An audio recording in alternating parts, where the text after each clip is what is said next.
ಗ್ರಾಮ ಸ್ವರಾಜ್ ನ್ಯೂಸ್ಗೆ ಸ್ವಾಗತ. ಪ್ಲಾಸ್ಟಿಕ್ ಮುಕ್ತ ದೇವರಾಯ ಸಮುದ್ರ ಗ್ರೀನ್ ವಾರಿಯರ್ಸ್ ಜಾಥಾ ನ್ಯಾಯಾಧೀಶರಾದ ಸುನಿಲ್ ಎಸ್ ಹೊಸಮನಿ.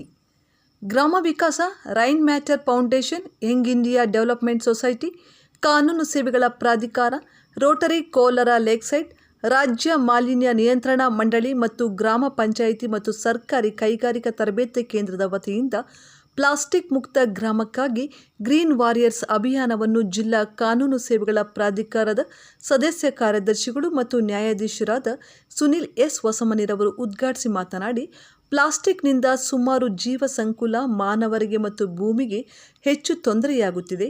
ಇದರಿಂದ ಮುಂದೆ ಹವಾಮಾನ ವೈಪರೀತ್ಯಗಳಿಗೆ ಬಲಿಯಾಗಬೇಕಾಗಿದೆ. ಆದ್ದರಿಂದ ಯುವ ಜನರು ಎಚ್ಚೆತ್ತುಕೊಂಡು ಪ್ಲಾಸ್ಟಿಕ್ ಬಳಕೆ ನಿಲ್ಲಿಸಿ, ಸುಡುವುದನ್ನು ನಿಲ್ಲಿಸಿ ಮಾಲಿನ್ಯ ತಪ್ಪಿಸಬೇಕೆಂದು ತಿಳಿಸಿದರು. ತಾಲೂಕು ಪಂಚಾಯತಿ ನಿರ್ವಹಣಾಧಿಕಾರಿಗಳಾದ ಸರ್ವೇಶ್ ರವರು ಮಾತನಾಡಿ, ಅಂಗಡಿಗಳಲ್ಲಿ, ಬೀದಿ ಬದಿಗಳಲ್ಲಿ ಪ್ಲಾಸ್ಟಿಕ್ ನಿಲ್ಲಿಸಬೇಕು ಮತ್ತು ಪ್ರತಿ ಗ್ರಾಮಗಳಲ್ಲಿ ಸರ್ಕಾರದ ಜೊತೆಗೆ ಯುವಜನರು ಕೈಜೋಡಿಸಬೇಕೆಂದು ತಿಳಿಸಿ ಜಾಥಾದಲ್ಲಿ ಭಾಗವಹಿಸಿದರು.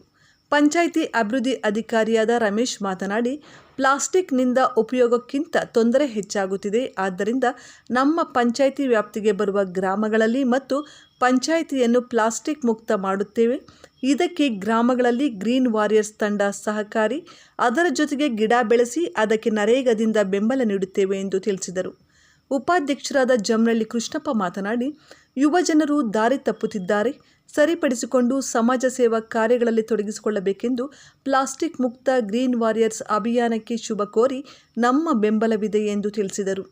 ದೇವರಾಯ ಸಮುದ್ರ ಗ್ರಾಮದ ಬೀದಿಗಳಲ್ಲಿ ಪ್ಲಾಸ್ಟಿಕ್ ನಿಲ್ಲಿಸಿ, ಮರ ಗಿಡ ಬೆಳೆಸಿ ಎಂದು ಘೋಷಣೆ ಕೂಗುತ್ತಾ ಅಂಗಡಿಗಳಿಗೆ ಹೋಗಿ ಕಾರ್ಯನಿರ್ವಹಣಾಧಿಕಾರಿಗಳಾದ ಸರ್ವೇಶ್ ರವರು ಮನವರಿಕೆ ಮಾಡುವ ಮೂಲಕ ಜಾಥಾ ಮಾಡಲಾಯಿತು.